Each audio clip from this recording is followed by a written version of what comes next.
بسم الله الرحمن الرحيم السلام عليكم ورحمة الله تعالى وبركاته كلنتي وعن ونكسن داوديال إذا الكيبا قب كستيو ميلك الصوت كسرنتهين حلقني وشاعية تي في مقعيقنا وسجاع مرتدا يمانتا وحا مرتيوا Douglas Nobles oo cararaya xilka xaakimka arimaha bulshada ama arimaha qoyska waxaan rabaa marka hore inaan ku soo dhaweeyo welcome Douglas Nobles to today's Shaya TV. Thank you. waxaan rabaa inaad ii qeexdo nafsadaada. Okay, so my name is Douglas Nobles. I'm running for judge, and I'm running for common pleas, domestic relations, and juvenile judge, family court. Currently, I'm a prosecutor for the Columbus City Attorney's Office. I've been there for about 4 years. Started my career as a public defender, so I helped people who couldn't afford an attorney. I did that for 8 years, and I was staff attorney in the court I am running for. Who is Douglas Nobles? So who is he? He is a father of two. I have boys, 10 and 6. My wife is currently pregnant. We're due with our first girl in 5 days. So I am hopefully a pretty experienced attorney, and I hope to help people in family court. maxkamadda iminka aad rabto inaad xaakim aad ka noqoto maxay baahi ama faa'iido ay u leedahay bulshada markaasi ku nool gobolkan Ohio? Because I want to help, and I want to help people. I want to be a public servant. The court I'm running for deals with the family.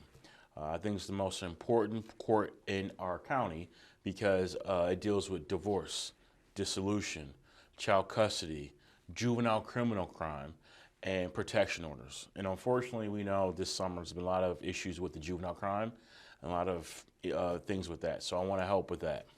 dadku waxay isweydiin karaan Douglas Nobles maxaan ku doortaa ama codkayga aan ku siiyaa? All right, because I think I'm experienced, and I have the experience to do this. My experience as a public defender, a prosecutor, and staff attorney. I want to help. And unfortunately, because most of the juvenile criminal docket are young black and brown kids.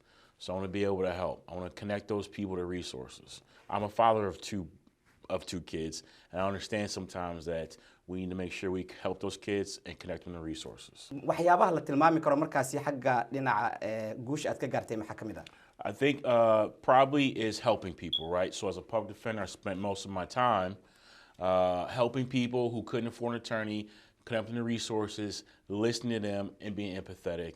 A lot of times my clients needed help, so I hope that I did that as a public defender. So my biggest achievement was trying to get people to help and listening to them. haddii aad ku guulaysato xilkan xaakimka oo arimaha qoyska maxkamadda ku saabsan maxay dadku ka rajayn karaan? All right, so what I want to do is I want to bring access. And I know something we've talked about a lot lately is make sure people understand the court. The court's is a very confusing place. Outside of a medical emergency, it's probably the second most scary place most people go to. And for a lot of new Americans, they don't understand the system. I want to make sure we have access and we reach out to the community to make sure we understand what resources are available. So I want to expand that. I know we're doing that right now, but I want to make sure that we have access to everyone and make sure that anybody who's in understanding court, they can ask questions, they can come in, they can talk to us, and we can put them in the right direction. dadka markii ay xil u cararayeen oo kale waa kuwa dibacsan oo bulshada cod ka raadinay laakiin markii la doorto durba way tagaan oo lama arko marka ma laga yaabaa sidaas oo kale inaan noqoto? All right, so I plan one, I think, as a public servant, the person that serves the people, because the people vote for me, I want to continue to be in the community. So after I win, I'm not going to just disappear. I want to make sure I come out, stay focused, keep access so people know I'm there. People have questions, they can come to the court and ask questions, come to events, and still be a resource for people. So I'm not going to just totally go away. I hope to be out as much as I can. su-aasha ugu dambayso fariintaadi maxay noqon kartaa? It's important to vote, right?